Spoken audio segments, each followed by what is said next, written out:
معزز سامعین گرامی قدر،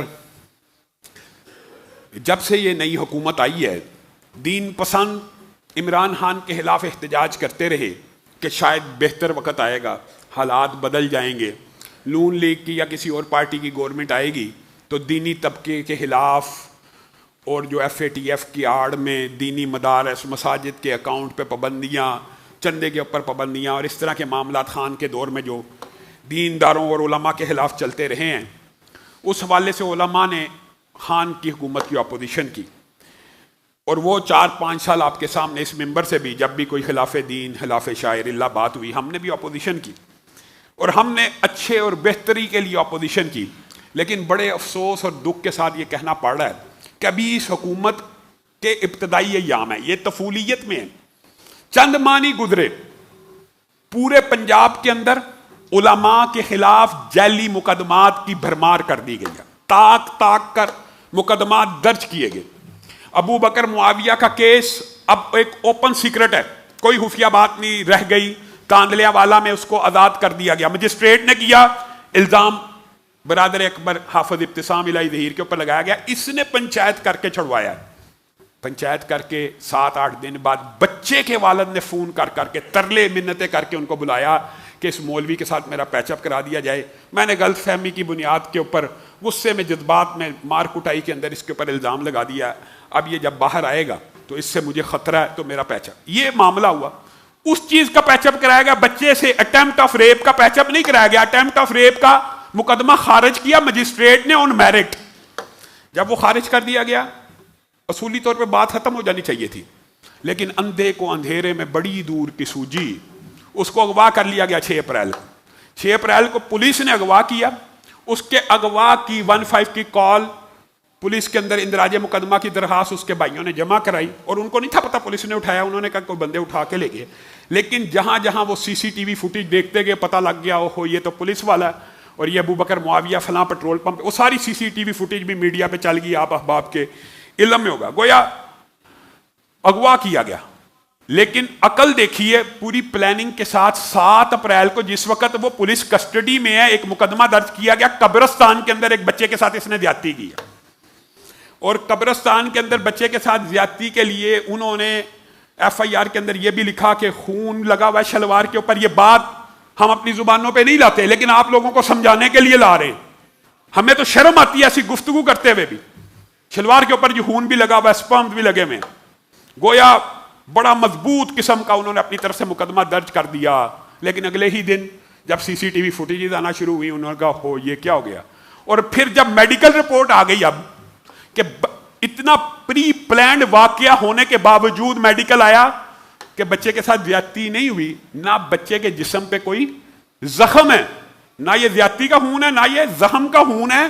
تو گویا یہ جو خون کپڑوں پہ لگایا گیا یہ انجیکشن کے ذریعے لیا گیا ہے. میڈیکل بھی کلیئر آ گیا، پرچہ صاف 100% جھوٹا ہو گیا. انہوں نے کہا یہ بھی وار حالی چلا گیا. ایک اور جعلی مقدمہ درج کیا گیا کہ 5 مہینے پہلے فلاں ابن فلاں کے بچے کے ساتھ اس نے زیادتی کی تھی. 4 اپریل کی تاریخ ڈال کے ایک اور جعلی مقدمہ درج کر دیا گیا. وہ کل عدالت میں پیش ہوئے، جج کو کہا گیا یہ دیکھیں جی سارے پہلے یہ مقدمہ جعلی، اب ایک اور مقدمہ. اس کے مدعی آئے جن کو مدعی بنایا تھا، وہ عدالت میں بیان دے کے گئے نہ ہمارا بچہ کبھی اہل حدیث مدرسے میں پڑھا، نہ ہمارے مکتبہ فکر کے لوگ اہل حدیث مدرسوں میں اپنے بچوں کو بھیجتے ہیں. اور آپ کو حیران رہ جائیں گے، وہ ابو بکر معاویہ کبھی اس مدرسے کا ٹیچر ہی نہیں رہا جو وقوع بنایا ہوا کہ یہاں پہ پڑھا رہا تھا، اس بچے کے ساتھ زیادتی کی. اہل تشیع کے بچے یا غیر مسلک کے بچے اہل حدیث مدرسوں میں آتے ہیں؟ نہیں آتے. اس نے عدالت میں یہ جا کے بیان دیا کہ ہمارا بچہ کبھی اس کے پاس نہیں پڑھا، نہ ہم اہل حدیثوں کی مسجد میں بھیجتے ہیں، بلکہ یہ تو میرے خلاف میرے بچے کے مستقبل اور کیریئر کے اوپر داغ لگا دیا انہوں نے. تو یہ تو میں مدعی نہیں ہوں مقدمے کا، اور نہ ایسا کبھی کوئی واقعہ پیش ہوا ہے. بھائی آپ کے سائن اور انگوٹھے ہیں، جج نے کہا ہاں 4 دن پہلے میں اپنے کسی کیس پہ سلسلے میں گیا تھا، انہوں نے میرے سے کاغذ کے اوپر انگوٹھے اور دستخط کروائے تھے. جج نے پھر اس تفتیشی کے خلاف SP کو لکھا کہ اس کو معطل کیا جائے، اس کے خلاف انکوائری کی جائے. یہ کیا مذاق بنایا ہوا کہ ایک بندے کے خلاف جعلی پہ جعلی. وہ مقدمہ خارج ہو گیا اللہ کے فضل سے. یہ مقدمہ بھی خارج ہو جانا ہے. ہم نے احتجاج کی کال دی ہوئی تھی، انتظامیہ کے ساتھ مذاکرات ہو گئے کہ میرٹ کے اوپر تفتیش ہوگی، اور ان کو حقائق شواہد کی بنیاد کے اوپر ثابت کر دیا کہ یہ دیکھیں سی سی ٹی وی فوٹیج، یہ بندہ اغوا آپ نے کیا، 6 کو 7 کو کیسے مقدمہ درج ہوا؟ تو بات افہام و تفہیم سے یہ اس نتیجے میں پہنچ گئی ہے کہ جو جعلی ایف آئی آرز کاٹنے میں ملوث ہے ان کے خلاف کارروائی کی جائے گی. لیکن یہاں پہ میرا ایک سوال ہے جو میں نے دباچہ باندھا ہے.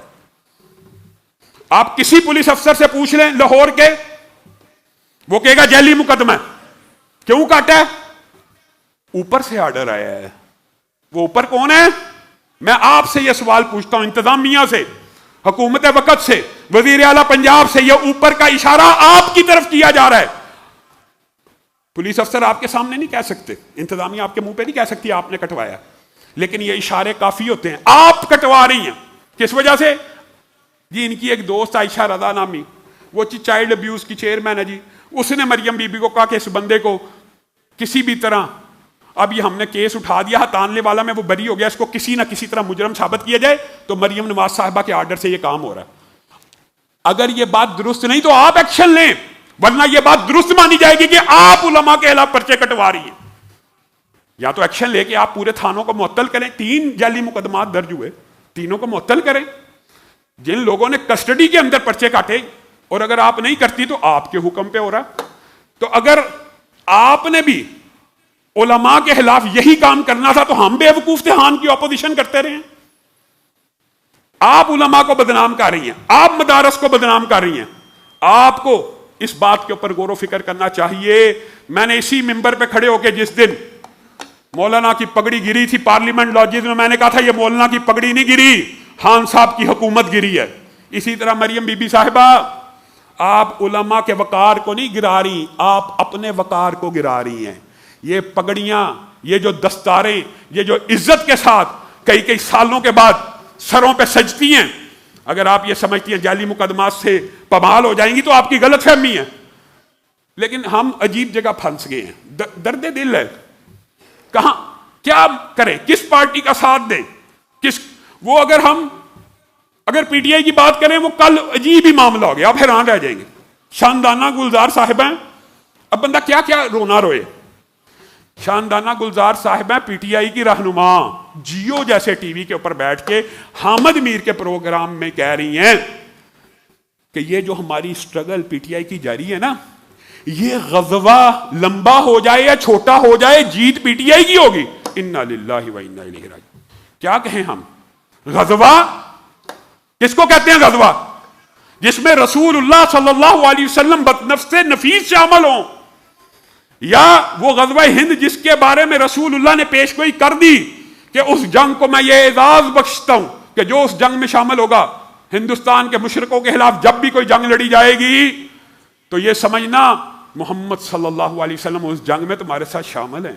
یہ اعزاز تھا. یہ اعزاز رسول اللہ نے پی ٹی آئی اور سیاسی سٹرگل کو دیا. کہہ رہی ہے لمبا غزوہ ہوا یا چھوٹا غزوہ ہوا، بالآخر فتح پی ٹی آئی. اب بتائیں کیا کس کا رونا روئیں؟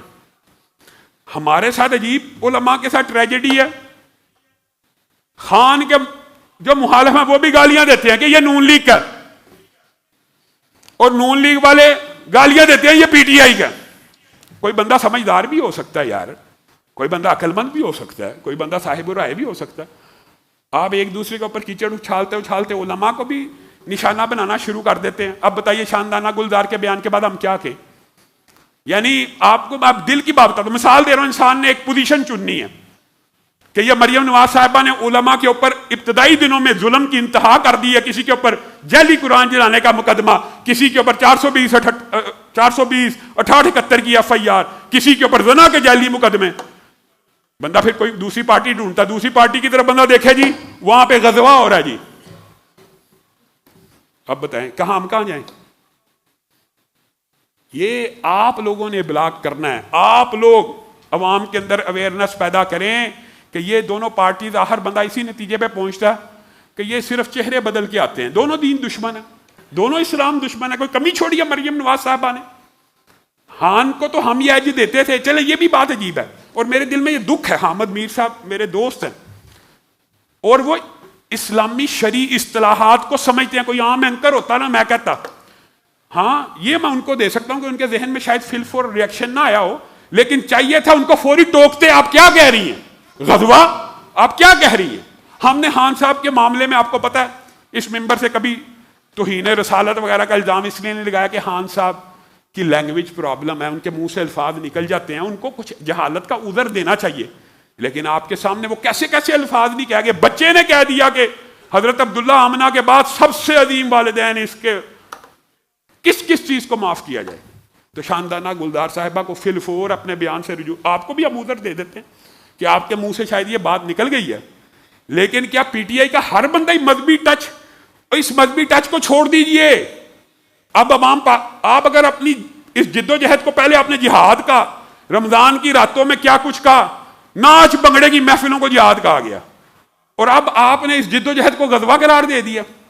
اللہ سے ڈرنا چاہیے. آخر میں ایک دو اعلانات ہیں، اور یہ جمعیت اہل حدیث پاکستان کے لیے بہت بڑی خوشخبری ہے کہ امام مسجد اقصیٰ کے بیٹے اور فلسطین کے پارلیمنٹ کے رکن انشاءاللہ پاکستان میں 28 اپریل کو آ رہے ہیں. تو ہم کوشش کریں گے انشاءاللہ ایک جمعہ وہ یہاں پہ بھی پڑھائیں، اور ان کے جو پروگرام ہوں گے اس حوالے سے ان کے استقبال کا اور ان کے پروگراموں کا شیڈول آپ کو اخباروں کے ذریعے اور یہاں پہ لگا ہوا نظر آ جائے گا. تو آپ سب نے مسجد اقصیٰ واک فلسطین کے کاز کے لیے ان کے جمعے میں بھی شریک ہونا ہے، ان کے پروگراموں میں بھی شریک ہونا ہے.